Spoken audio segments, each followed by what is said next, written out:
Hi everyone, नमस्कार आणि पुन्हा एकदा आपल्याच्या नवीन व्हिडिओमध्ये सगळ्यांचं खूप खूप मनापासून स्वागत.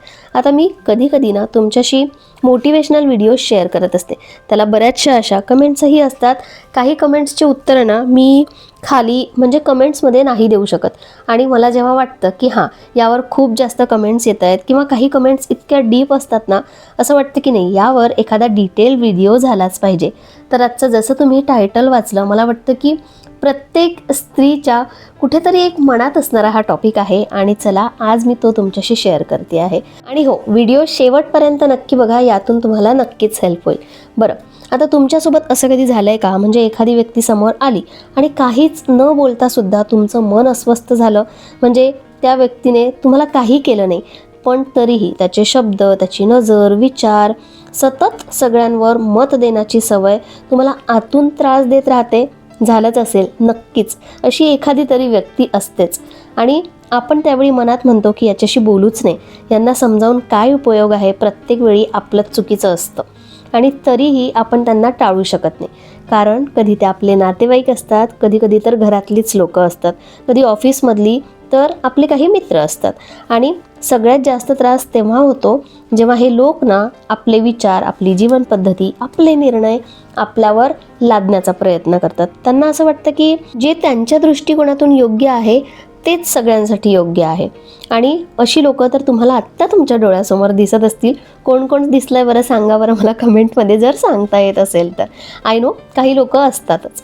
बरं, आता मग आपण एखाद्या वेळी स्वतःलाच विचारतो की माझी काय चूक आहे, मीच जास्त सेन्सिटिव्ह आहे का? तर नाही, सगळे लोक वाईट असतात असं नाही आहे, पण सगळे लोक आपल्याला जुळवून घेणारेच असतील असंही नसतं. आणि अशा न पटणाऱ्या, न आवडणाऱ्या लोकांसोबत जगताना आपण स्वतःला कसं सांभाळायचं हेच आपण या व्हिडिओमध्ये पाहणार आहे. सगळ्यात पहिले तर आपल्याला प्रॉब्लेम कुठे आहे हे आपल्याला माहिती असलं पाहिजे. म्हणजे आपल्याला जास्त त्रास होतो तो त्या व्यक्तीच्या अस्तित्वामुळे होतो की त्याच्या वागण्यामुळे होतो. कारण त्या व्यक्तीला सतत आपलं मत मांडायचं असतं, ते मत कोणी मागितलं नसलं तरीही द्यायचं असतं.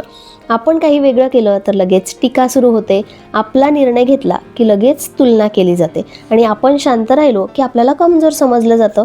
हळूहळू काय होतं माहिती आहे, आपण स्वतःवरच शंका घ्यायला लागतो की मीच चुकते का, माझं विचार करणं चुकतंय का, किंवा मी जास्त ॲडजस्ट करते का. हा सगळा गोंधळ ना आपल्या मनात सुरू असताना समोरचा माणूस मात्र अगदी मनमोकळेपणाने आपलं आयुष्य जगत असतो. त्याला काही घेणं देणं नसतो, घरात असो किंवा बाहेर असो. आता अशा लोकांमुळे वातावरण ना नेहमीच तणावाचं राहतं. लहानशा गोष्टींवरून वाद होणं, बोलणं टोकाचं जातं आणि हे सगळं जर नात्यामध्ये असेल तर थोडंसं कटुपणा येतोच. कधी तर असं वाटतं की आपण काहीच बोललो नाही ना तरीही आपल्याला दोष दिला जातो. आणि सगळ्यात वाईट गोष्ट म्हणजे याचा सगळा परिणाम आपल्या मनावर आणि शरीरावर होतो. म्हणजे राग येतो, तणाव वाढतो, अस्वस्थता वाढते आणि हे ना आपल्या आत साचत राहतं अगदी न कळत. आपण स्वतःचाच आनंद हळूहळू गमवायला लागतो. म्हणून हा विषय ना खूप महत्त्वाचा आहे. कारण न पटणाऱ्या लोकांमुळे स्वतःला त्रास करणं खरंच योग्य वाटतं का तुम्हाला? नाही, अजिबात नाही. कारण त्याचा परिणाम आपल्या शरीरावर होतो. आता बघा, बरेच वेळा आपण असं म्हणतो की काय फरक पडतो, थोडं भांडण झालं तर, दोन शब्द जास्त बोललं तर काय होतं. पण खरं सांगायचं तर प्रत्येक भांडणाची किंमत ना आपलं शरीर आणि मन हे मोजत असतं. कारण जेव्हा आपण रागावतो, दुखावतो, असं वाटतं आपल्याला की आपल्यावर अन्याय होतो आणि काहीच न बोलता जेव्हा आपण आतल्या आत ते सगळं ठेवत असतो ना, तर त्याचा एक स्ट्रेस तयार होतो. स्ट्रेस हार्मोन असतात, ते वेगाने वाढायला लागतात.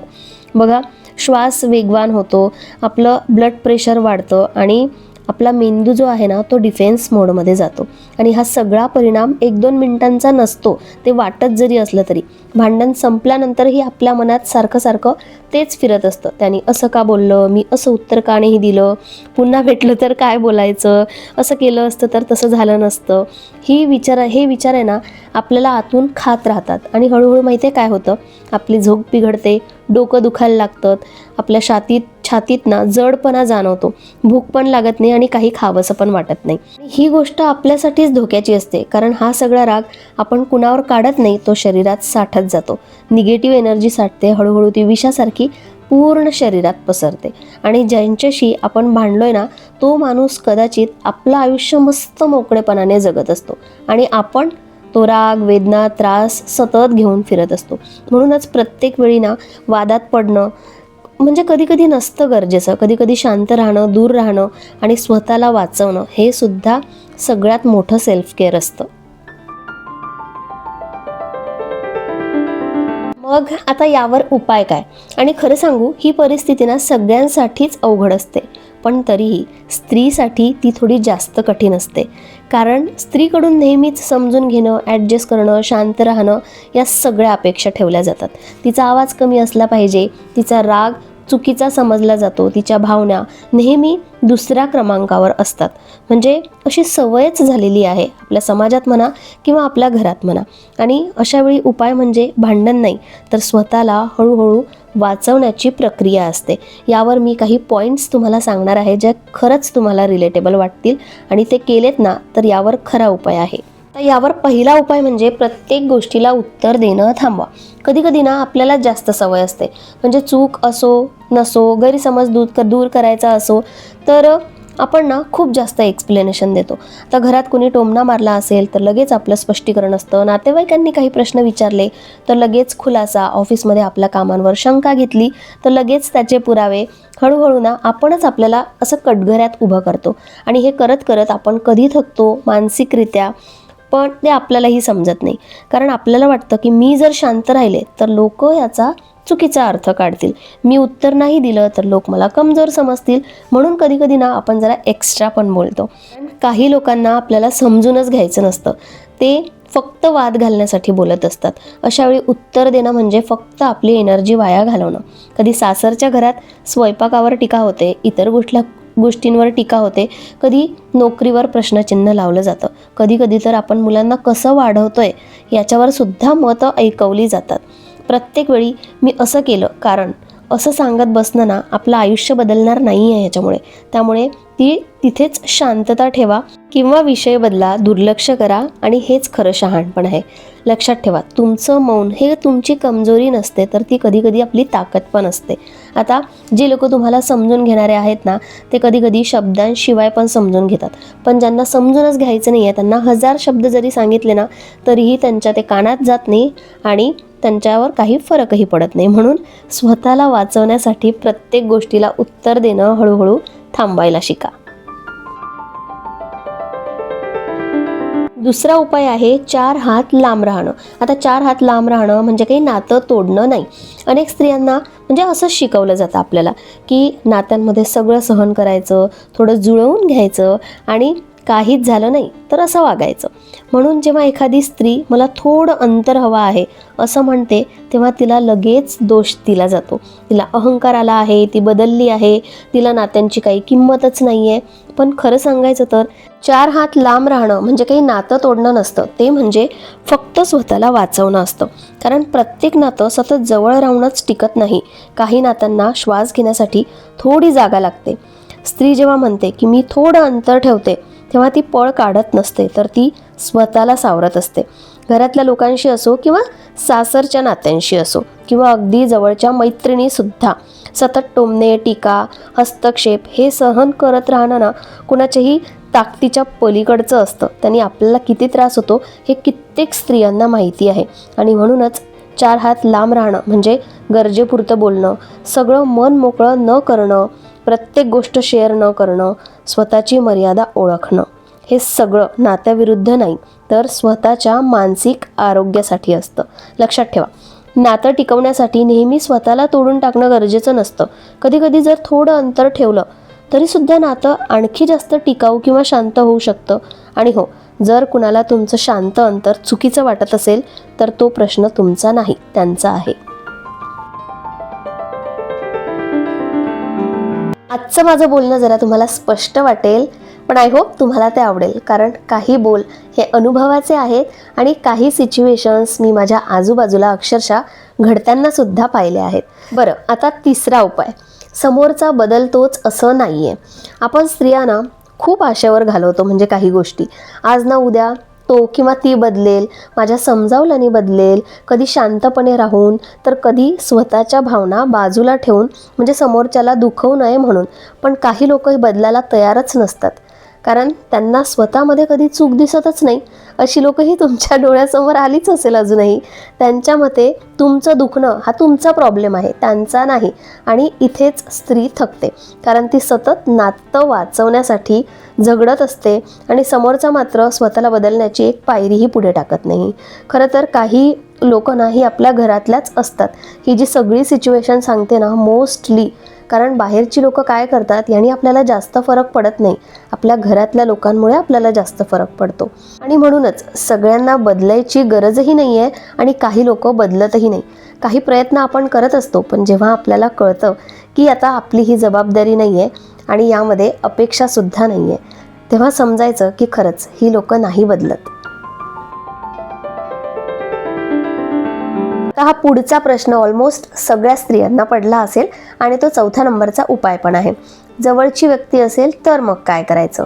कारण बाहेरच्या लोकांपासून थोडं लांब राहणं सोपं असतं, पण जर घरातलीच व्यक्ती असेल तर, जसं की नवरा, सासू सासरे किंवा आई वडील, यांच्यापासून दूर राहणं सोपंच नसतं. अशा वेळी आपला पहिला पर्याय ना, भांडण नसला पाहिजे तर तो संवाद असला पाहिजे. हा संवाद सिच्युएशनशी रिलेट करतो, पण तरीही एकदा दोनदा शांतपणे, भांडण न करता, आरोप न करता सगळं बोलायचं. म्हणजे मी प्रयत्न करेल किंवा तुम्ही प्रयत्न करा, मला दुखतंय किंवा मला थोडं अवघड जात आहे, मला थोडी स्पेस हवी आहे, हे शब्द ना खूप मोठं भांडण टाळू शकतात. पण जर सतत सांगूनही समोरचा ऐकत नसेल, तुमच्या भावना हलक्यातच घेतल्या जात असतील किंवा उलट तुम्हालाच दोष दिला जात असेल, तर मग यातून स्वतःला वाचवणं गरजेचं असतं. याचा अर्थ नातं तोडणं नाही आहे, तर नात्यात स्वतःची सीमा ठरवणं आहे. म्हणजे कुठे बोलायचं किंवा कुठे नाही बोलायचं, कुठे गप्प राहायचं, विषय कुठे बदलायचा आणि स्वतःला कुठे बाजूला करून घ्यायचं, हे हळूहळू आपल्याला शिकावं लागतं. कारण त्याच लोकांमध्ये राहायचं आहे, त्यांचे ते शब्द ऐकायचे आहे, त्यांची मतं ऐकायची आहे, तर त्यातून आपल्याला काही उपाय शोधावेच लागतील. एकतर गप्प राहावं लागेल किंवा इग्नोर करावं लागेल किंवा विषय बदलावा लागेल. यातूनच आपण नंतर खूप बदलतो. शेवटी आपल्यालाच असं म्हटलं जातं की आधी ही अशी नव्हती, आत्ता खूप बदलली आहे. कारण त्या सिच्युएशन, तुमच्या वागण्याने, तुमच्या बोलण्याने सगळं बदलावं लागलं. कारण ती तशीच राहिली असती तर नातं निभावूच शकली नसती. दुःखात राहून कोणतीही स्त्री नातं नाही निभावू शकत.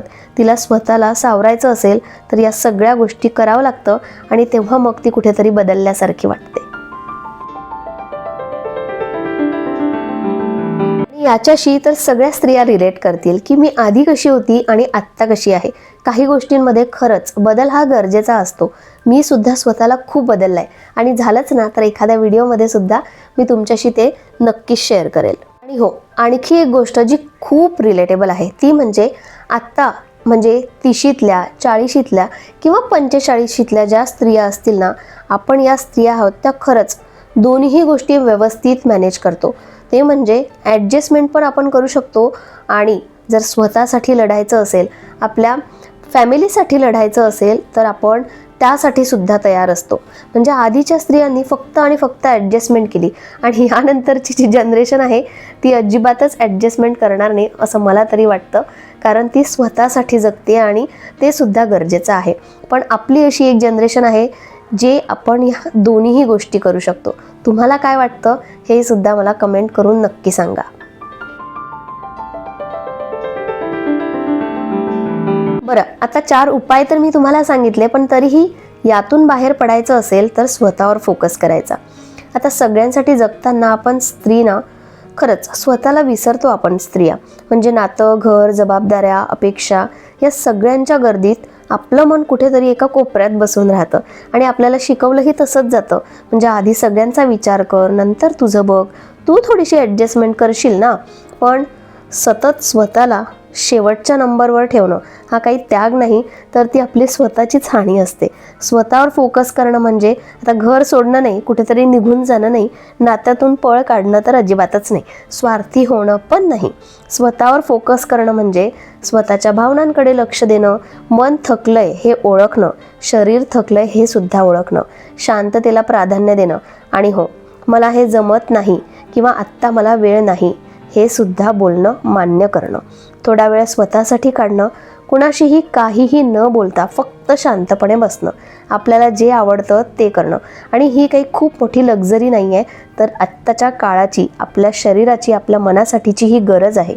कारण जी स्त्री स्वतःशी जोडलेली नसते ना, ती कुणालाच पूर्णपणे जोडू नाही शकत. कधी कधी जुळवून घ्यावंही, थोडे प्रयत्नही करावे, पण जिथे खरंच शक्य नाही आहे तिथे कधी कधी सोडूनही द्यावं. कारण सगळ्या नात्यांमध्ये सतत जुळवून घ्यायला हवं असं नाही आहे. काही नाती नसली तरीही चालतात, कारण जिथे सतत आपल्यालाच समजून घ्यावं लागतं, आपल्याला शांत राहावं लागतं, आपल्यालाच दुःख मिळतं, तिथे कुठेतरी ना आपण स्वतःला हरवायला लागतो. आता जेव्हा आपण गप्प राहतो तेव्हा आपण हार मानली आहे असंही नाही आहे, अंतर ठेवतो तेव्हा आपल्याला नातंच तोडायचं असतं असंही नाही आहे. पण आपण स्वतःच्या मनाला म्हणत असतो की नाही, आत्ता मला थोडी स्पेस हवी आहे, थोडी शांतता आणि विश्रांती हवी आहे. कारण सगळ्यांना खुश ठेवण्याच्या नादात स्वतःला सतत दुखवत राहणं हे काही प्रेम नाही आहे, ती सवय आहे. आणि ही सवय आता आपल्या सगळ्याच स्त्रियांना बदलायला हवी. अजूनही काही ठिकाणी ना स्वतःसाठी जगणं किंवा स्वतःसाठी काही करणं याला महत्त्वच नाही आहे. आत्ता एक किस्सा मी तुम्हाला सांगेन एखाद्या पुढच्या व्हिडिओमध्ये, की अजूनही स्त्रिया फक्त चूल आणि मूल यामध्येच अडकलेल्या आहेत. म्हणजे माझे विचार तर खरंच अशा लोकांशी नाही पटणार. मी एक आणि दुसरा दोन बोलेल असं होतं, आणि असं झालं आहे, सांगेल मी कधीतरी तुमच्याशी. आणि हे सगळं करताना ना आपल्या डोक्यात माहिती आहे काय विचार असतो किंवा आपल्याला कशाची भीती असते, तर ती म्हणजे लोक काय म्हणतील. आता लोक तुमचं मन राखायला येत नाही, तुमची शांतता जपायला येत नाही, तुम्हाला विश्रांती द्यायला येत नाही किंवा तुम्हाला धीर द्यायला सुद्धा येत नाही. त्यामुळे लोकांचं सोडा. लोक काहीही केलं तरी काही ना काहीतरी म्हणतीलच. तुमचं मन काय सांगतं याला थोडं जास्त ऐका, कारण शेवटी जिथे मन शांत असतं तिथेच खरं आयुष्य सुरू होतं. आता खरं सांगायचं तर यातले कुठलेच पॉईंट आपल्यासाठी नवीन नाही आहेत. कुठेतरी आपल्या मनाला हे सगळं आधीच माहिती असतं. पण काय होतं माहिती आहे, माहीत असूनही आपण ते करत नाही. आणि कधी कधी जेव्हा तेच शब्द कोणीतरी बाहेरून सांगतं तेव्हा अचानक डोक्यात लख्ख प्रकाश पडतो आणि मग त्या दिवसापासून आपण एक मोठा बदल करण्याचा प्रयत्न करतो. मोठा म्हणजे थोडा थोडा बदलही कधी कधी खूप गरजेचा असतो. आज नाही तर उद्या, पण हळूहळू आपण स्वतःला जपायला शिकतो. आणि मला खरंच अशी अपेक्षा आहे की या व्हिडिओमधून तुम्हाला थोडी तरी मदत झाली असेल किंवा तुमचं मन तरी हलकं झालं असेल. बरं, व्हिडिओ आवडला असेल, तुमच्या मनाला तो भिडला असेल तर एक लाईक करा. हो, हाईप करायला अजिबात विसरू नका, कारण आणि आणखी लोकांपर्यंत तो व्हिडिओ जाईल. आणि माझा ना आज थोडा फंबल होत होता, मला थोडासा खोकला येतोय, त्यामुळे माझा आवाज मध्ये मध्ये ब्रेक होत होता. तर आय होप तुम्ही ते सुद्धा समजून घ्याल. आणि हो, तुमचा अनुभव, तुमचं मत कमेंटमध्ये नक्की सांगा. आणि जी लोकं तुम्हाला आठवली त्यांची नावं सांगितली तरीसुद्धा मला आवडेल. चला मग आत्ताच्या व्हिडिओला मी इथेच एंड करते. उद्या भेटूया परत एका छानशा नवीन व्हिडिओमध्ये. तोपर्यंत बाय.